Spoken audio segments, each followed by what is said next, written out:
folks, we're back on the Zoo with three-time Tony Award-winning producer and actor, Mr. Ron Simons. Welcome! Thank you. Talent on this set. All right. My God. At the count of three, you know what to do, right? I do. Okay, 1, 2, 3, wow! Oh, yes. Before we get into his amazing three-time Tony Award-winning career and what he's up to now, we were talking about aliens before. Gotta ask you, do you believe in aliens? Absolutely. I think some of my friends are aliens. But I'm just saying. We were just talking about that. How does such an open mind such as yourself get into producing, acting? Well, I think a lot of really creative people get into acting. You know, I know a lot of folks, but producing is a little bit different beast. Because when I became a producer, I had no idea what producers did. I mean, I had absolutely zero idea what producers did. What were you producing? What did you look to produce? Well, I was going to produce plays, which is my first call, but then it ended up that the film was my first thing that I ended up producing. My first film was Night Catches Us with Kerry Washington and Anthony Mackie. Nice. Great period piece, beautifully shot, great directed, amazing acting. And then I said, well, that was hard. I'll never do that again. And then, like, I had dinner with a friend of mine, and I was like, so what are you up to? He's like, oh, man, I'm getting my, MFA down at NYU and working on my thesis project. And I was like, oh, okay. Can I read it? He said, sure. And I read, and I was like, oh, I got to do this. We definitely got to make this movie. Because this is like, okay, here you go. Tell me if you've seen this movie yet. Okay. Have you seen this movie, by the way, called Gun Hill Road? No. Yes. No. Okay, good. I haven't. You've seen it? I believe so. Get the heck. Anyway, so this is the log line of the show. Tell me if you've seen this movie.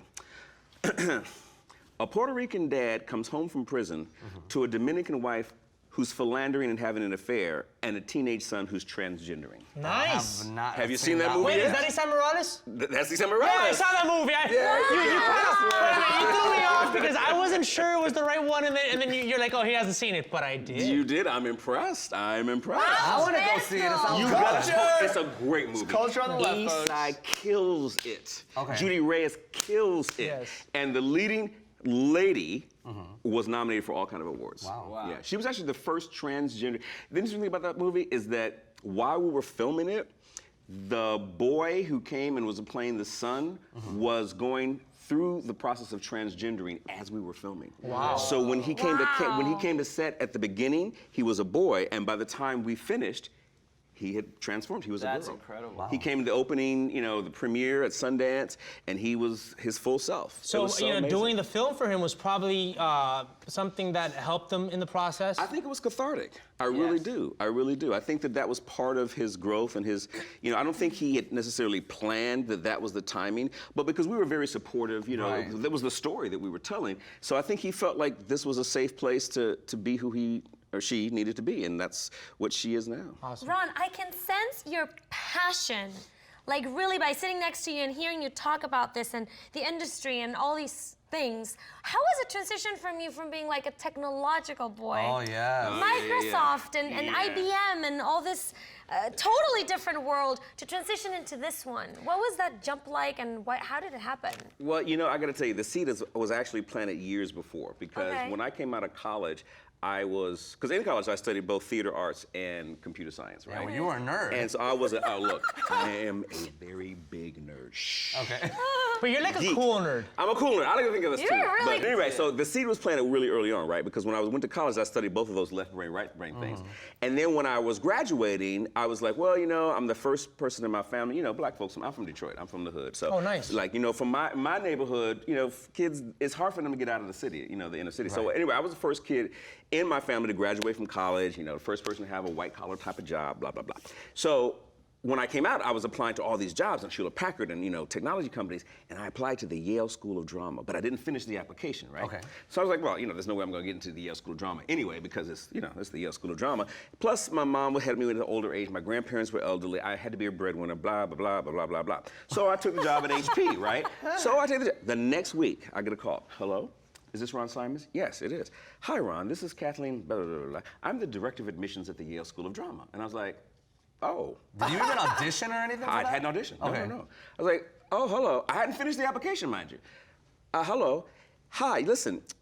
As you know, the deadline is passed for the applications process, but we were so impressed by what we saw, we'd like to extend the deadline for you. Honey, what did they see in your application? I don't know. She was going to extend the deadline for me. And I was so blown away that for a moment, I couldn't speak, and I'm a big verbose person. You know, I can run my mouth. We can tell. I'm That's just saying. good. Right. So I did what I get, you know, what I do when I get nervous, which is I started talking. So I was like, yeah, you know, because, you know, I said everything I just told you. And so the woman, there was a pause, and she said, well, I'm sure you're going to be very successful in your career. I'm sorry you won't be joining the fall class, but I What? wish you all good luck. And she hung up the phone.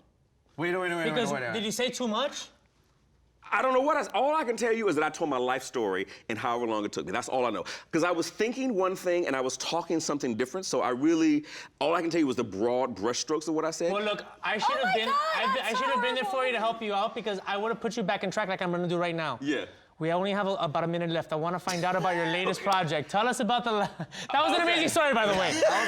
The lesson of the tale is don't talk more than you have to. I'm like, what? I want to keep talking. No, but that was didn't you? I thought you Let's say did. something about the play. Okay. Last thing. So eventually I took the job. I took that as a sign from God. I'm going to go back and do that. And 19 years later, I enrolled in my acting program at the University of Washington. Yeah. There you go. And Go end of story. Huskies. There you go. Screw Yale. Go Dogs. Tell us about the latest. So I got this play. It's called Jitney. It was on Broadway. It was August Wilson. If you don't know August Wilson, you need to find out who August Wilson is Of because course, he we know. is Well, I know August the Wilson. best, in my opinion, playwright of our generation. Anyway, may he rest in peace. Yeah. So we premiered it on Broadway at the Manhattan Theater Club in association with them. I was one of the producers, and it was, though the first play he ever wrote, it was the last one to appear on Broadway. And I gotta say, that creative team killed it. The directing, the acting, the set, the score, everything was beautiful. So anyway, we had to close in March, but we're now looking to move it and transfer it when another Broadway theater opens up. We'll see. That's one thing that I'm really excited about. Rupen Santiago Hudson is the director, amazing. I've got this documentary called Viva Verdi, which is about this retirement community who in Milan that the Giuseppe Verdi left all of his fortunes to, and we've profiled these amazing people. I'm really excited about that. When does that come out? We're in post-production right now. So anybody, if you got $150,000, call me. By the way, I just want to place that you smell like bubblegum in a very good way. Okay, you know what But it like is? a good old school bubblicious bubblegum. It's my chapstick. What can I say?